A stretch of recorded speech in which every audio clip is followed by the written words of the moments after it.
अस्सलाम वालेकुम students, welcome to SAG insights. आज मैं आपके साथ MTH 301 midterm paper preparation के हवाले से बात करूंगी। स्टूडेंट इंशाल्लाह आज हम मैक्सिमम कॉन्सेप्ट्स को क्लियर करेंगे और मैं आपके साथ मैक्सिमम MCQs सॉल्व करूंगी। स्टूडेंट ये जो इंटरफेस आप देख रहे हैं ये आपको बिल्कुल फ्री दिया जा रहा है। आप डिस्क्रिप्शन पर दिए गए लिंक पर जाकर इसे एक्सेस कर सकते हैं। तो चलते हैं हम अपनी प्रिपरेशन की तरफ। सबसे पहले स्टूडेंट हम लेक्चर नंबर 1 को सिलेक्ट करते हैं। जैसे स्टूडेंट आप यहाँ पर सिलेक्ट करते हैं आपके पास लेक्चर नंबर 1 के MCQs ओपन हो जाते हैं। तो सबसे पहला जो MCQs है वो हमारे पास है, a function f of x maps point from D belongs to R square.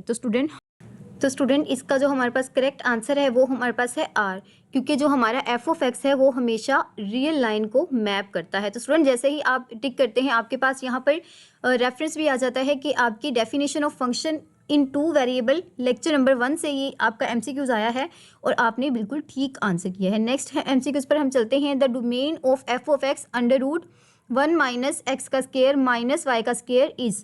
तो स्टूडेंट ये आपका बहुत इंपॉर्टेंट कॉन्सेप्ट है। इसके अंदर होता क्या है कि हमारी जो अंडर रूट के अंदर माइनस नहीं आना चाहिए। माइनस में जब कुछ भी आता है तो वो हमारे पास इमेजिनरी हो जाता है, यानी कि कम्प्लेक्स नंबर आ जाता है और हमारी जो डोमेन होती है वो कभी भी कॉम्प्लेक्स नहीं होती। तो हमारा जो करेक्ट आंसर है वो है एक्स का square plus y square greater than 1। तो स्टूडेंट ये हमारा स्मॉलर देन 1, तो ये हमारा करेक्ट आंसर है। ये देखें student, exponent under root must not be non negative, तो हमारे पास नॉन नेगेटिव ही होनी चाहिए। For f of x is equals to x square plus y square the range is. तो स्टूडेंट हमें पता है कि किसी भी जो हमारे पास फंक्शन है उसकी जो आउटपुट होती है उसे हम रेंज के तौर पर देखते हैं। तो स्टूडेंट हमारे पास जो f ऑफ x एक्स का स्क्वायर प्लस वाई का स्क्वायर, इसकी रेंज हमारे पास क्या है, 0 इंक्लूडेड। स्टूडेंट आप ये याद रखें, ये जो ब्रैकेट होती है हमारी बॉक्स ब्रैकेट, इसका मतलब है 0 इंक्लूडेड है और इन्फिनिटी तक इसके अंदर शामिल है। नेक्स्ट MCQs की तरफ चलते हैं। जैसे यहाँ पर बता दिया गया है कि लेक्चर नंबर 1 से आया है, इसका भी कॉन्सेप्ट हमारे पास सेम है। नेक्स्ट अगर हम देखें dependent variable in z is equals to f of x। तो स्टूडेंट हमारे पास जो एक डिपेंडेंट वेरिएबल है वो z के अंदर स्टूडेंट मैंने आपको ये डिस्कस पहले भी किया हुआ है काफ़ी बार कि जब भी हम डेरिवेटिव की बात कर रहे होते हैं तो जो x होता है हमारे पास वो डिपेंडेंट होता है। तो हमारा जो करेक्ट आंसर है इसका वो हमारे पास सॉरी स्टूडेंट y हमारे पास डिपेंडेंट होता है और x हमारे पास इंडिपेंडेंट होता है। ओ स्टूडेंट z आएगा। जी हाँ स्टूडेंट, यहाँ से थोड़ी सी मिस इंटरप्रिटेशन हो गई थी। नेक्स्ट MCQs पर चलते हैं, क्योंकि हमारे पास जो डिपेंड कर रहा होता है वो z होता है। इंडिपेंडेंट, यहाँ पर स्टूडेंट बात हो रही है इंडिपेंडेंट की। तो student independent variable in w is equals to f x y and z r। तो स्टूडेंट हमारे जो इंडिपेंडेंट वेरिएबल्स होते हैं w में वो हमारे पास क्या है, x y and z। Next chapter के MCQs पर चलते हैं। स्टूडेंट जैसे ही आपने यहाँ पर टिक किया आपको बता दिया गया है कि आपके 4 MCQs बिल्कुल ठीक हैं और एक आपने रॉन्ग मार्क किया है। तो अब हम चलते हैं लेक्चर नंबर 2 के MCQs की तरफ। स्टूडेंट ये वीडियो देखकर इंशाल्लाह आपकी मैक्सिमम तैयारी हो जाएगी। इनफैक्ट आप अपनी खुद की प्रैक्टिस के लिए इस साइट पर आकर इसे विजिट कर सकते हैं। तो स्टूडेंट हमारे जो लेक्चर नंबर 2 का जो फर्स्ट MCQs है वो हमारे पास है f of x y is equals to x square plus 2y। तो स्टूडेंट इसके अंदर आपने करना क्या है कि x की जगह आपने 2 पुट कर देना, यानी कि x का स्क्वायर और प्लस y 2 ऐसे ही आ जाएगा और यहाँ पर जो y की वैल्यू है वहाँ पर आपने 1 पुट कर देना है। तो स्टूडेंट ये आप सिंपली कैलकुलेटर से करके आंसर निकाल सकते हैं। हमारे पास इसका आंसर आता है 6। यहाँ पर स्टूडेंट आपकी सब्स्टिट्यूशन करके भी दिखाई गई है। बहुत अच्छी तरीके से आपको बहुत वेल स्ट्रक्चर्ड MCQs की पेपर प्रिपरेशन करवाई जा रही है। अगर आपके ज़्यादा रिस्पॉन्सेज आए और आपको वीडियो पसंद आई तो इंशाल्लाह मैं आपके लिए इसकी सब्जेक्टिव की वीडियो भी लेकर आऊँगी जो इससे भी ज़्यादा शानदार होगी। तो स्टूडेंट मेरे चैनल को सब्सक्राइब ज़रूर करें, अपने फेलोज़ के साथ शेयर करें और कमेंट बॉक्स में बताएं क्या आपको सब्जेक्टिव की वीडियो चाहिए। तो इसके बाद है हमारे पास evaluate function of x Y ji is equals to x plus y plus z. तो स्टूडेंट यहाँ पर क्या करना है कि x की जगह आपने 1 पुट कर देना है, y की जगह आपने 4 और z की जगह भी आपने 4 पुट कर देना है। तो स्टूडेंट इसका जो हमारे पास आंसर आता है वो आता है हमारे पास 3। तो ये देखिए यहाँ पर आपने कैलकुलेशन करके ये पुट कर लेना है। स्टूडेंट मेरे पास कैलकुलेटर है तो मैं वहाँ से कैलकुलेशन कर रही हूँ। आप भी मेक श्योर करें कि आपके जो कंप्यूटर में कैलकुलेटर होता है उसे मैक्सिमम यूज़ करें। तो इसके बाद स्टूडेंट हमारे पास ये भी सेम एज इट इज़ यही है कि हमने इसकी वैल्यू को पुट कर देना है। जैसे 2 हम x की जगह पुट कर देंगे और 2 ही y की जगह पुट कर देंगे। तो स्टूडेंट इसका जो हमारे पास आंसर आता है वो है नॉन डिफाइंड। तो स्टूडेंट मैंने आपको बताया था ना कि 1/0 की फॉर्म में जो भी चीज़ होती है वो अनडिफाइंड होती है। हमारे पास जो डिनोमिनेटर होता है वो 0 हमारा हो जाता है। ये लेक्चर नंबर 2 का आपके पास कॉन्सेप्ट है। यहाँ पर student f(x) e⁻x + y then f(0) and 0 is. तो स्टूडेंट यहाँ पर हमने क्या करना है, x की जगह भी 0 पुट कर देना है और हमने y की जगह भी 0 को पुट कर देना है। तो स्टूडेंट इसके पास ये जब हम कैलकुलेटर पर सॉल्व करेंगे तो हमारा आंसर आता है 1। तो ये देखें स्टूडेंट, यहाँ पर दिखाया भी गया है कि अगर e की पावर 0 हो तो हमारे पास 1 के बराबर होती है। नेक्स्ट अगर हम देखें f(x) = log y + x + y domain required. तो स्टूडेंट हमारे पास जो डोमेन है x + y को बड़ा होना चाहिए 0 से। तो almost we done all well. जी हाँ स्टूडेंट, तो हमारा एक MCQ यहाँ से एक MCQs में थोड़ी सी मिस्टेक थी। यहाँ पर बता दिया गया है कि एक रॉन्ग है और जिसमें आपके जो करेक्ट हुए हैं वो आपके 4 हैं, यानी कि 5 में से एक आपका रॉन्ग है। नेक्स्ट हम चैप्टर पर चलते हैं, एलिमेंट ऑफ 3D ज्योमेट्री। तो ये भी आपका बहुत इंपॉर्टेंट लेक्चर है स्टूडेंट। सबसे पहले इन 3D स्पेस z = 0 रिप्रेजेंट। तो z = 0 क्या रिप्रेजेंट करता है, हमारे पास XY प्लेन को। ये आपके हैंडआउट से डायरेक्ट स्टेटमेंट्स उठाकर दी गई हैं स्टूडेंट, और आपके VU में भी इसी तरह से MCQs पूछे जाते हैं और ये VU से वेरीफाइड हैंडआउट से तैयार किए गए हैं स्टूडेंट। कहीं भी इंटरनेट का मटेरियल नहीं है, ना ही गूगल का ये मटेरियल है और ना ही ChatGPT का। स्टूडेंट अब ये आपका शॉर्ट क्वेश्चन के लिहाज से भी बहुत इंपॉर्टेंट है। डिस्टेंस फार्मूला जो होता है आपका और आपकी जो सब्जेक्टिव आता है उसके लिहाज से भी बहुत ज़्यादा इंपॉर्टेंट है। तो स्टूडेंट आपने इसे बहुत अच्छे तरीके से देखकर जाना है। हमारे पास डिस्टेंस फार्मूला क्या होता है, हम अंडर रूट लेते हैं और जो बड़ा नंबर होता है उसके से छोटे को माइनस करते हैं, फिर उसका होल स्क्वायर ले लेते हैं। तो इसका जो हमारे पास करेक्ट आंसर है वो है हमारे पास B। तो ये देखिए स्टूडेंट, इसे हम डिस्टेंस फार्मूला कहते हैं। आप इसे अच्छे तरीके से याद करें, 3-4 बार लिख कर देखें, क्योंकि ये आपके एग्जाम में हर बार पूछा जाता है। इवन जब मैंने MTH 301 का पेपर दिया था तो मेरे 2 क्वेश्चन आए थे इसके अंदर से, तो ये तो बहुत आसान है। अब देखिए स्टूडेंट, हमारे पास पॉइंट है 2, 3 एंड 0 लाइज। तो स्टूडेंट हमारे पास अब कितनी यहाँ पर आप खुद ही देख लें, हमारे पास x की वैल्यू भी है, हमारे पास z की वैल्यू भी है। तो स्टूडेंट z की वैल्यू नहीं है, x और y की है, तो ये हमारे पास लाई करेगा x और y प्लेन के अंदर। नेक्स्ट MCQs पर चलते हैं, ऑक्टेन आर 3D इक्विवेलेंट। तो स्टूडेंट हमारे पास जो ऑक्टेट्स होता है, ऑक्टेट्स का मतलब क्या होता है, हमारे पास ऑक्टेट्स का मतलब होता है 8। तो स्टूडेंट हम क्वाड्रेंट के साथ इसे इक्विवेलेंट करते हैं क्योंकि वो 3D की बात कर रहे हैं। इसका जो करेक्ट आंसर है वो हमारे पास है क्वाड्रेंट्स। तो नेक्स्ट MCQs पर चलते हैं हम, the equation of sphere with radius r at origin is. तो स्टूडेंट ये भी आपकी बहुत इंपॉर्टेंट है। इवन आपके वर्चुअल यूनिवर्सिटी में इसी तरह के क्वेश्चंस आते हैं। कोई लंबे लंबे डायग्राम्स इस तरह के नहीं आते स्टूडेंट, आपने एक डायरेक्ट फार्मूला उठाना होता है, उसके अंदर वैल्यूज पुट करनी होती है और आपने आंसर दे देना होता है।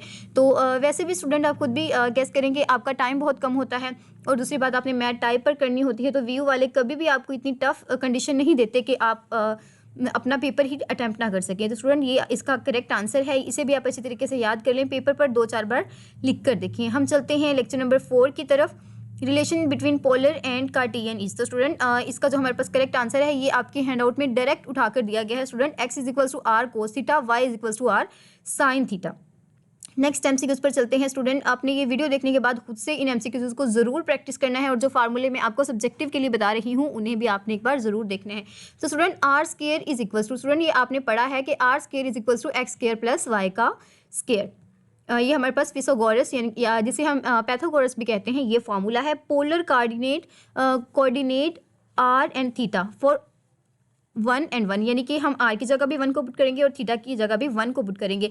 तो हमारे पास क्या आंसर आता है स्टूडेंट, ये भी आपकी एक्जैक्टली कैलकुलेटर से होने वाली कैलकुलेशन है। तो स्टूडेंट आप कैलकुलेटर लेकर भी जाएं, अगर आपको अच्छा वाला कैलकुलेटर यूज़ करना आता है। तो आपके जो कंप्यूटर में होता है मेरे ख्याल से तो उसके अंदर इतनी ज़्यादा फंक्शनैलिटीज़ नहीं होती, तो मैं तो अपने पेपर में लेकर जाया करती थी कैलकुलेटर, जो काइजो का था आई गेस, बहुत अच्छा कैलकुलेटर है वो। स्टूडेंट अब यहाँ पर अगर देखें, यहाँ पर हमने क्या किया, r की जगह हमने √2 लिया है और tan थीटा हमने लिया है जो हमारे पास बराबर आता है 1 के। तो नेक्स्ट अगर हम देखें, इन polar r = c constant represent. तो स्टूडेंट हमारे पास r जो कांस्टेंट c होता है वो हमेशा किसको रिप्रेजेंट करता है, सर्कल को प्रेजेंट करता है। In polar r is equals to c represent. तो स्टूडेंट ये देखें r थीटा जो हमारे पास यहाँ पर जो आपको पूछा गया है स्टेटमेंट तो ऑलमोस्ट आपकी सेम है, लेकिन अगर ऑप्शंस में आप देखें तो स्टूडेंट आपका जो करेक्ट ऑप्शन है वो आपके पास है लाइन थ्रू द ओरिजिन। क्यों स्टूडेंट? क्योंकि आपका पोलर की बात हो रही है और हमारी जो रे होती है वो हमेशा कहाँ से ओरिजिनेट होती है, वो हमारे पास ओरिजिन से रे निकल रही होती है। तो नेक्स्ट हम चैप्टर पर चलते हैं। हमारे पास है lecture number 5, if limit x approaches to a b f of x yards different value along to paths then. तो स्टूडेंट अगर हमारी x और y की जो वैल्यू डिफरेंट दें, वैल्यूज़ दें, तो हम क्या कहते हैं कि हमारी लिमिट एग्जिस्ट नहीं करती। तो स्टूडेंट ये आपने याद रखना है, ये आपके MCQ के हवाले से भी बहुत इंपॉर्टेंट है और ये 2 पाथ रूल हमारे पास कहलाता है। अगर x और y की वैल्यू सेम नहीं आती तो हमारे पास जो लिमिट है वो एग्जिस्ट नहीं करती। तो evaluate limit x y approaches to 1 and 1 x square plus 2y। तो स्टूडेंट जब हम इसके अंदर वैल्यूज़ को पुट करते हैं हमने क्या करना है, 1 की जगह x की जगह हमने 1 का स्केयर कर देना है और 2y की जगह हमने 1 कर देना है। जब इसे आप कैलकुलेटर पर लिमिट का फार्मूला लगाकर हल करते हैं तो आपके पास आंसर आता है 3। नेक्स्ट MCQ पर चलते हैं।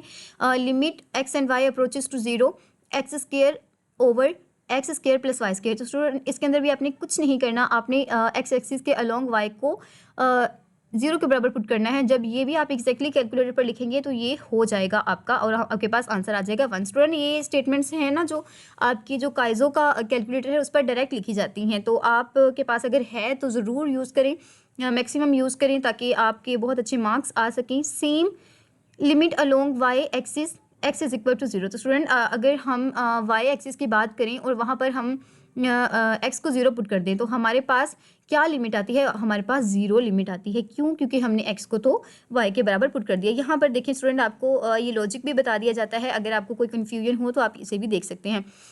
Does limit x approaches to x y approaches to 0 x square y square plus x square plus Y square exist? No student, ये हमारे पास इसकी लिमिट एग्जिस्ट नहीं करती क्योंकि ये तो हमारे पास 0 हो जाता है। ये देखें path limit differs 1 versus 0। Student एक का आंसर तो हमारे पास 1 आता है और दूसरी का 0, तो इस वजह से हमारा पाथ डिफरेंस चेंज हो जाता है, इसलिए लिमिट एग्जिस्ट नहीं करती। अगर हम चले लेक्चर नंबर 6 के ऊपर, function is continuous and a at a b if limit equal function value. तो स्टूडेंट ये मुझसे मिस्टेक हो गई है, मैंने पढ़ा नहीं था। स्टूडेंट आपने देखना है कि यहाँ पर डेफिनेशन ऑफ कॉन्टिन्यूटी है, तो आपने इसे अच्छे तरीके से देख लेना है। स्टूडेंट नेक्स्ट MCQ पर हम चलते हैं।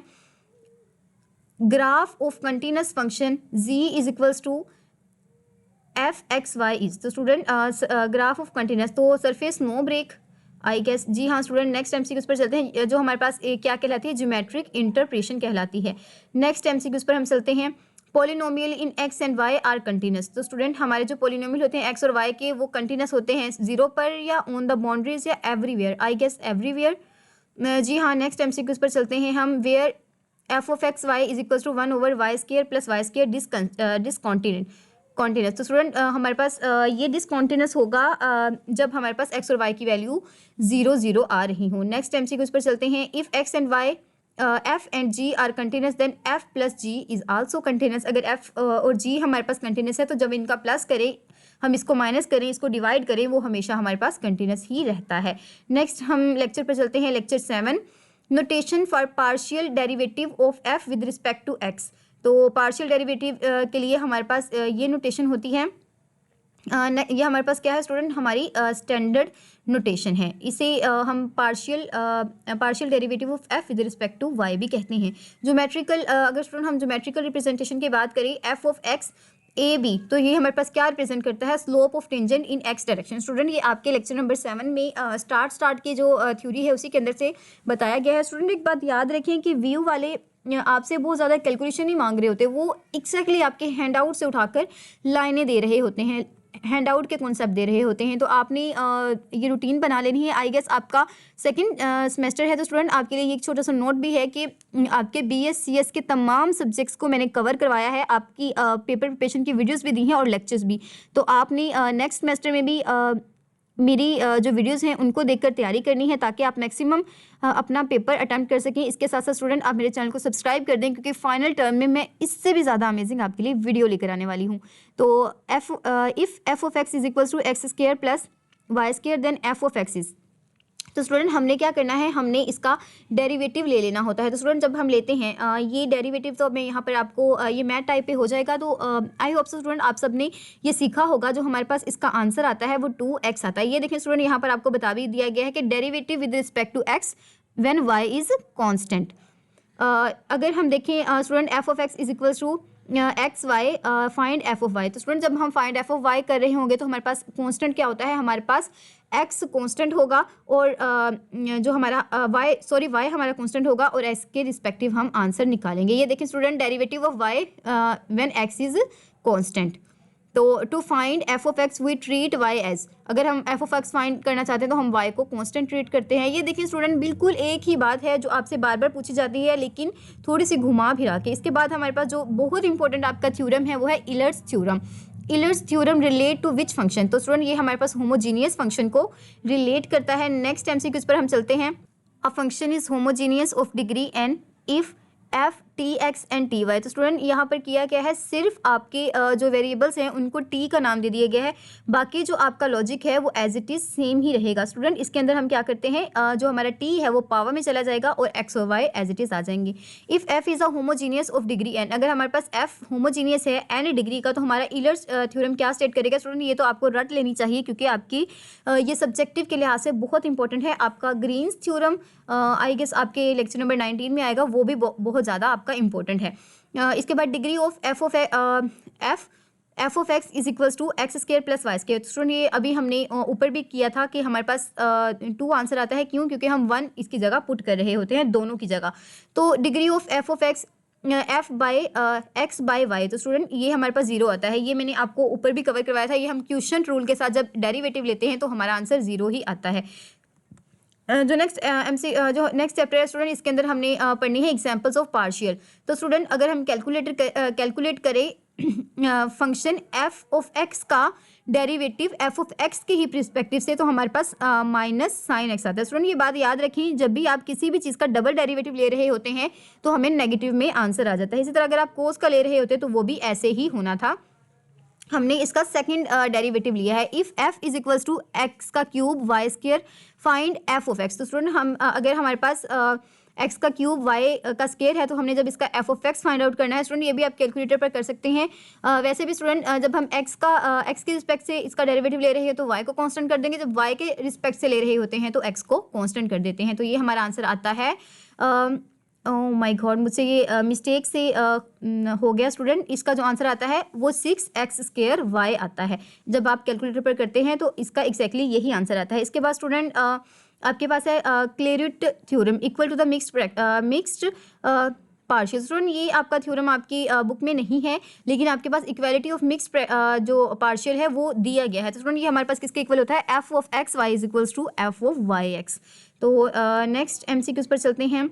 होप सो आपको लेक्चर पसंद आ रहा होगा। Find f of y for f is equals to e raise to power sine y. तो स्टूडेंट ये भी आपने डायरेक्ट अपने कैलकुलेटर पर कर लेना है। इसका भी हमें डेरिवेटिव फाइंड आउट करना है। वैसे अगर हम देखें तो हमारे पास साइन का डेरिवेटिव क्या होता है, कोज होता है, और ई ऑफ एक्स हमारे पास हमें हमेशा सेम ही आ जाता है।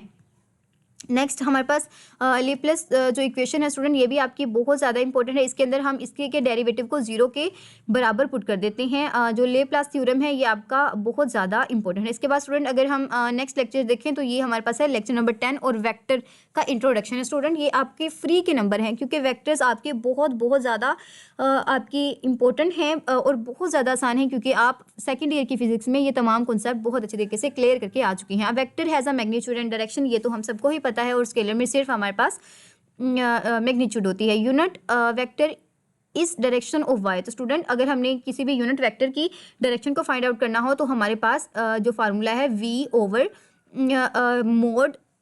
मोड वी, तो स्टूडेंट उसी का हमने मोड ले लेना होता है और ये से हम कहते हैं normalization. Dot product a b yields as. Student जो हमारे पास डॉट हमेशा स्केलर को रिप्रेजेंट करता है, ये आपने याद रखनी है। और जो हमारे पास वेक्टर है वो हमारे पास रिप्रेजेंट करता है क्रॉस को। तो ये इसका जो करेक्ट आंसर है वो हमारे पास स्केलर। नेक्स्ट एमसीक्यूज पर चलते हैं। क्रॉस है तो स्टूडेंट ये देखें ए बी के दरमियान क्या आया है, क्रॉस आया है। तो क्रॉस प्रोडक्ट नाम मैंने ऊपर ही अभी आपको बताया है क्या होता है, वेक्टर। नेक्स्ट चलते हैं हम। If A dot B is equals to 0। तो स्टूडेंट अगर ए बी की ए डॉट बी अगर 0 के बराबर आए तो हमारा जो वेक्टर होता है वो परपेंडिकुलर होता है, यानी कि साइन थीटा हमारे पास क्या आता है, 0 के बराबर आता है।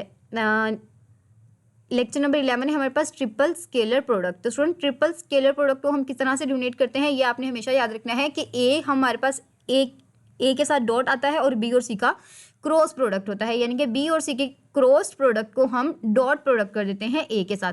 Geometrically it is represented by. तो स्टूडेंट ज्योमेट्रिकली हम ट्रिपल को जो ट्रिपल स्केलर प्रोडक्ट होती है उसे वॉल्यूम ऑफ पैरेलल पाइप, मुझे अब याद नहीं रहा, तो स्टूडेंट आप ये देख लीजिएगा, इसे हम किस में पढ़ते हैं, ज्योमेट्रिकल इंटरप्रिटेशन में। If scalar triple product is O vectors are. Student अगर हमारे पास जो स्केलर प्रोडक्ट है वो 0 हो तो हमारे जो वेक्टर्स होते हैं वो को प्लेनर होते हैं। ये भी आपका बहुत इंपॉर्टेंट एमसीक्यूज है स्टूडेंट, और ये आपके जो क्विजेस थे उनमें भी बार बार पूछा जा रहा था।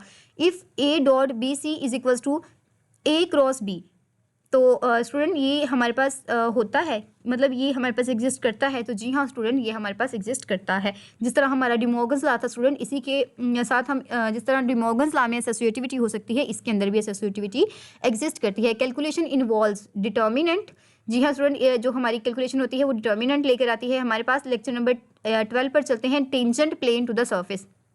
सबसे पहले की equation of tangent plane to F of x Y is equal to 0 at point O involves. तो स्टूडेंट ये हमारे पास इसका फार्मूला है और आपने इसे अच्छे तरीके से देख लेना है। इसे आपने कोई भी फार्मूला जो स्टूडेंट आपके पास आता है आप उसे 3 से 4 बार लिखा करें। एक बार आप ऊपर से देख के लिखा करें, अगेन आप खुद से लिखने की कोशिश किया करें, फिर उसके मिस्टेक चेक किया करें और इसके बाद फिर से आप 2 बार लिख कर देखा करें। तो स्टूडेंट कभी भी आपको फार्मूला नहीं भूलता।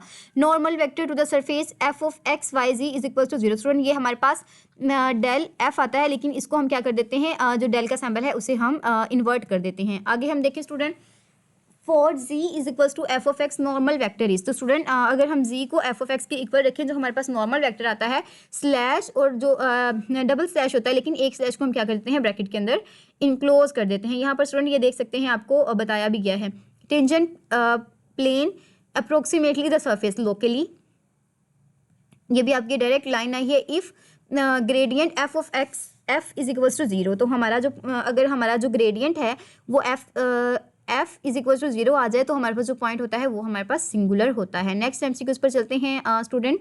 एक और नोट स्टूडेंट, यहाँ पर मेरे जो मैक्सिमम एमसीक्यूज हैं वो ए ही टिक हो रहे हैं बाय चांसली, लेकिन स्टूडेंट मैं आपको शफल करके दूंगी। आप जो भी आपके सामने साइट आएगी बार बार आपके एमसीक्यूज शफल होंगे। ज़रूरी नहीं है कि सेम एज इट इज़ आपको मिलें, तो आपने आंखें बंद करके मार्क नहीं करना, आपने एहतियात के साथ करना है, पढ़ के समझ के, ताकि आपकी प्रैक्टिस हो जाए और आप एग्जाम में भी एक स्टेटमेंट को 2 बार पढ़ें।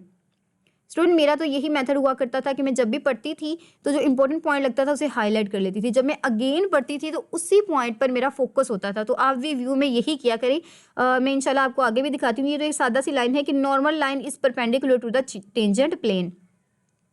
नेक्स्ट हम चलते हैं, equation of normal plane are usually symmetrical and parametric. तो स्टूडेंट ये भी आपकी जो अगर आपने मैम किंजा बिलाल के लेक्चर्स देखे हैं स्टूडेंट, तो वो एंड पर नोट्स बनाती हैं। तो स्टूडेंट नोट्स के अंदर जो आपके की पॉइंट्स होते हैं वही से आपके मैक्सिमम एमसीक्यूज कवर हो जाते हैं। If normal vector is slash braces slash symmetrical equation will be. Student ये सिमेट्रिकल इक्वेशन का फार्मूला है, आपने इसे भी एज इट इज़ याद कर लेना है, इसके अंदर समझाने वाली कोई बात नहीं है।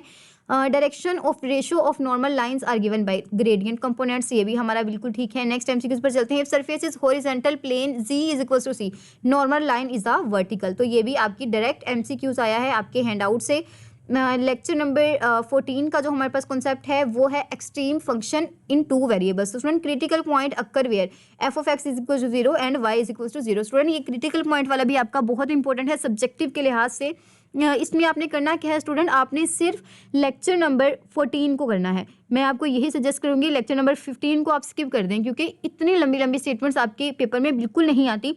सिर्फ आपको क्रिटिकल पॉइंट फाइंड आउट करने को कहा जाता है। तो आपने क्या करना है, जब आपने एक्स और वाई को 0 के बराबर पुट करना है और आपने उसका आंसर निकाल लेना है, वही हमारा क्रिटिकल पॉइंट होता है। Discriminant D for second derivative test is student ये भी आपका बहुत ज़्यादा इंपॉर्टेंट है, आपने इसे भी एज इट इज़ याद कर लेना है। ये हमारे पास फार्मूला है लेक्चर नंबर 14 में। if d greater than 0 and f of and double derivative of f of x greater than 0 it is a local minimal। तो स्टूडेंट ये हमारे पास लोकल मिनिमल होता है जब हमारे पास ग्रेटर देन आ जाए डबल डेरिवेटिव 0 के। स्टूडेंट जब हमारे पास d स्मॉलर आता है 0 के स्टूडेंट ये हमारे पास क्या होता है सैडल पॉइंट। तो स्टूडेंट ये आपने याद रखना है सैडल पॉइंट ऐसा पॉइंट है जहाँ पर जो d होता है डिटर्मिनेंट होता है वो 0 से छोटा होता है। Saddle point is neither maximum or never nor minimum. Student जो सैडल पॉइंट है ना तो वो बड़ा होता है और ना ही वो छोटा होता है। इसकी अगर एग्जांपल में अगर हम इसके पॉइंट्स देखें तो स्टूडेंट स्टेशनरी पॉइंट ये भी आपका इंपॉर्टेंट है। आपने स्टेशनरी पॉइंट को भी किस तरह फाइंड आउट कर सकते हैं इसे भी आपने देख लेना है। लंबी लंबी एग्जांपल्स नहीं करनी स्टूडेंट, जहाँ पर भी आपकी एग्जांपल लंबी आए आप उसे आंखें बंद करके स्किप कर दिया करें, लेकिन जहाँ पर छोटा सा और आपका लॉजिक आए उसे आप ज़रूर करके जाया करें। Stationary point are same as critical points. Next MCQs पर हम चलते हैं। For f is equals to y square plus y, critical point is 0 0 0 0 पर हमारा क्रिटिकल पॉइंट लाई करेगा और at 0 0 for X square plus Y square D is a positive. तो D हमारे पास क्या आता है पॉजिटिव आता है।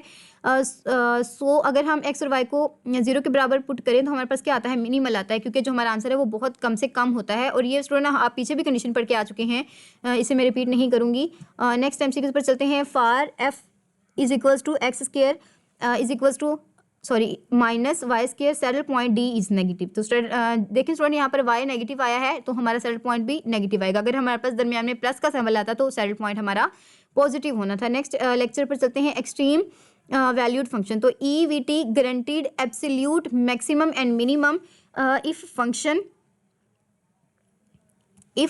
इज 1। तो स्टूडेंट ईवीटी जो हमारे पास होता है वो गारंटी करता है continuous on the closed bounded set. Next MCQs a close set include its boundary, ये आपकी डायरेक्ट स्टेटमेंट्स हैं। A boundary set is infinite size.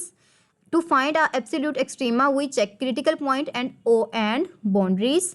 Next ये स्टूडेंट हमारे पास एल्गोरिदम के कॉन्सेप्ट से आया है। ये आपकी जो स्टेटमेंट्स दी होती हैं आपके लेक्चर के एंड में एग्जैक्टली वहीं से आपको डायरेक्ट दे दिया गया है। It is it possible to have no absolute maximum on a open set. No student ये पॉसिबल नहीं होता कि हम किसी भी स्टूडेंट ये देखिए मैंने आपको समझाया था ना, आप क्या करते हैं जब एक बार आप स्टेटमेंट को पढ़ते हैं तो इस तरह से आपने इसे मार्क कर लेना है। अब जब अगेन आप इसे पढ़ेंगे ना स्टूडेंट तो आपका जो हाई पॉइंट्स है वो यहीं पर रहेगा। जैसे अगर मैं पढ़ूँ इज इट पॉसिबल, क्या ये पॉसिबल है टू हैव रखना नो एब्सोल्यूट मैक्सिमम, किसी भी नो एब्सोल्यूट मैक्सिमम को रखना किस पर एक ओपन सेट पर। तो स्टूडेंट यहाँ पर क्लियर हो गया कि ये हमारे पास पॉसिबल होता है। लेक्चर नंबर 17 की तरफ चलते हैं। In optimization problem the objective function is quantity to minimize and maximize. Student जो ऑब्जेक्टिव होता है हमारे पास ये हमारे पास टर्मिनोलॉजी भी है, इसे हम टर्मिनोलॉजी के नाम से भी रेफरेंस करते हैं। आपके जो लेक्चर में इसे टर्मिनोलॉजी का नाम भी दिया गया है। If finding box of max volume we is a objective function. Method of Lagrange multiplier is used for concentrated optimization.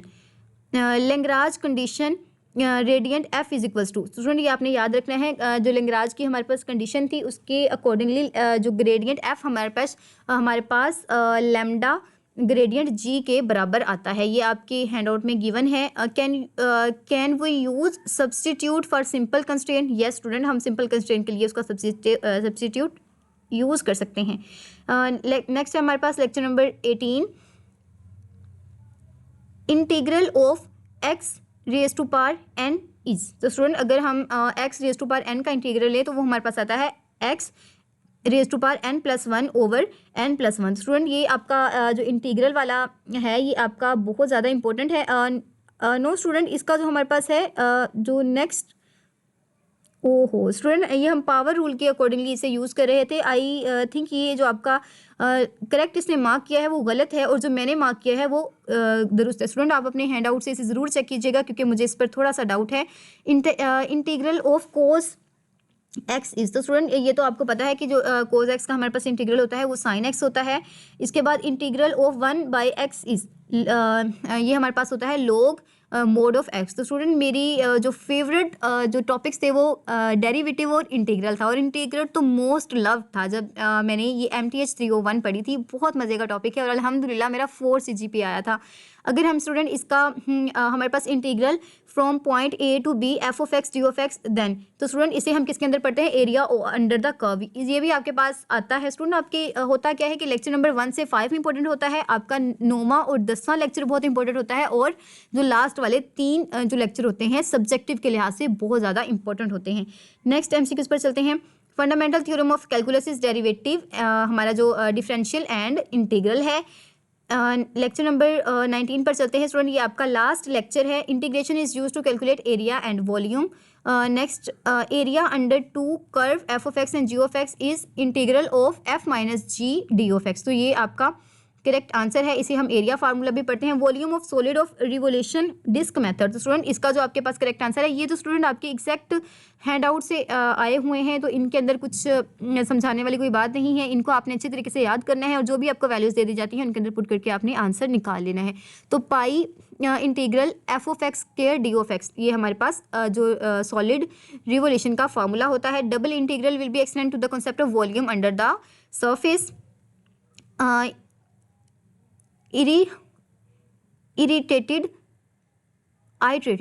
Sorry student, iterated हमारे पास जो इंटीग्रल होता है वो क्या इन्वॉल्व करता है, सक्सेसिव इंटीग्रेशन।